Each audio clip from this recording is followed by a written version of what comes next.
Hello, I'm Sean Henderson with RE/MAX Hallmark Realty Group. Thank you for considering using my services as a real estate agent. In this video, I'll walk you through the key points outlined in the RECO information guide that I just provided to you. This guide was provided by the Real Estate Council of Ontario, or otherwise known as RECO, who is the regulatory body for real estate agents and brokerages in the province of Ontario.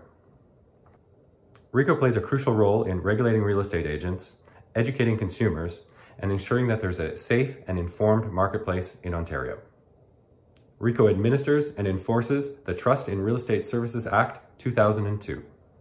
The information that you have is an initiative on their behalf to inform and educate consumers like yourself.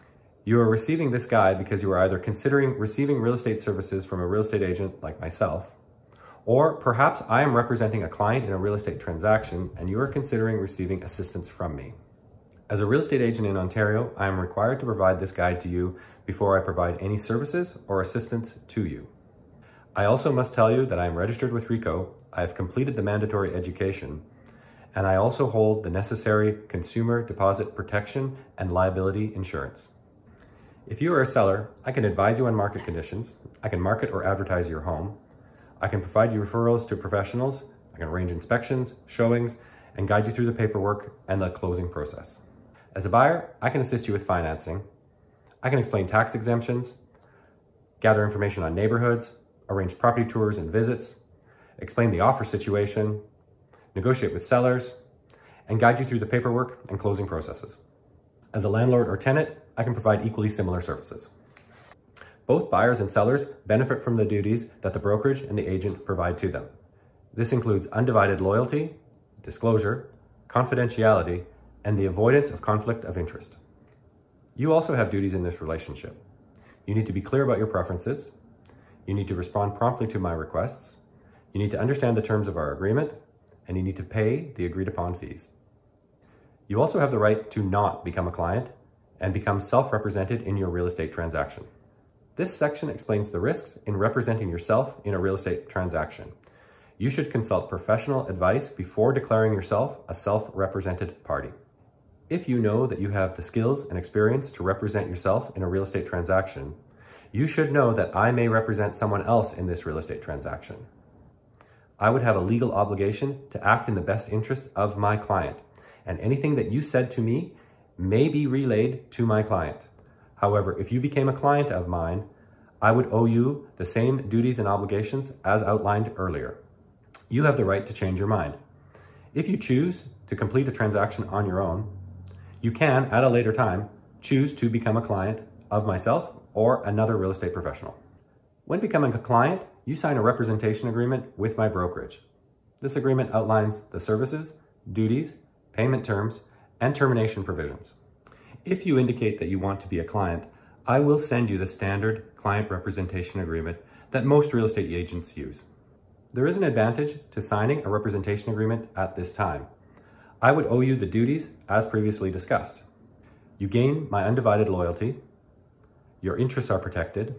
I must protect your confidential information, and I must avoid any potential conflicts of interest. However, I do not encourage you to sign an agreement at this time. I have a buying process and a selling process, and I would like to review those with you before we decide to commit to each other. We need to want to work together before we sign an agreement. If you agree to use my process, then we will proceed to an agreement. As there are no standards when it comes to services offered by real estate agents, I want you to understand the processes and the services that I offer. Normally, this would be done at our first meeting. I also have an anytime cancellation policy. If at any time you are not happy with my services, you can cancel, no questions asked. Nonetheless, it is essential to review the processes and the agreement to ensure there are no misunderstandings. My brokerage follows designated representation. This means I represent you in the real estate transaction. A situation may occur where I represent more than one client in the same transaction. This is not allowed unless all clients agree to it. If agreed, my role must change. I become a facilitator to the transaction. I remain impartial.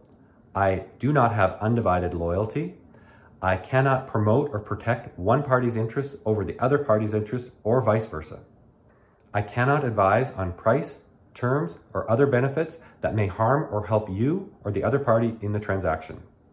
I must, as always, provide legal, honest, and ethical service to all parties, and I must protect all confidential information. Once again, it's not allowed unless all parties agree to it, and it's also pretty rare. The most likely scenario is that one party agrees to be represented by another real estate agent within my brokerage. Then everyone retains the same duties and services that they agreed to. Sellers in Ontario have the right to disclose the content within the offers that they receive.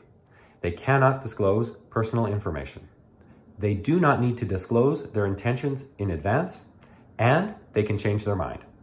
Buyers can choose to not participate in offers where the contents of their offers may be disclosed to other parties. However, we may not always know in advance.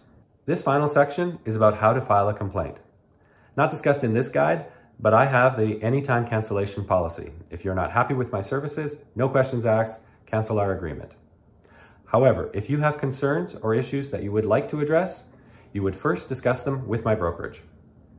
And if the issue persists, you could contact RECO through the processes outlined in this guide. In conclusion, working with a real estate agent involves mutual responsibilities and clear communication.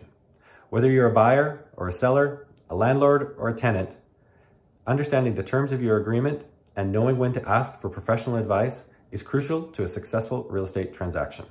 If you have further questions or concerns, feel free to message me. Additionally, you may want to visit the RECO website for further information. Thank you for taking your time watching this video, and I look forward to working with you for your real estate needs.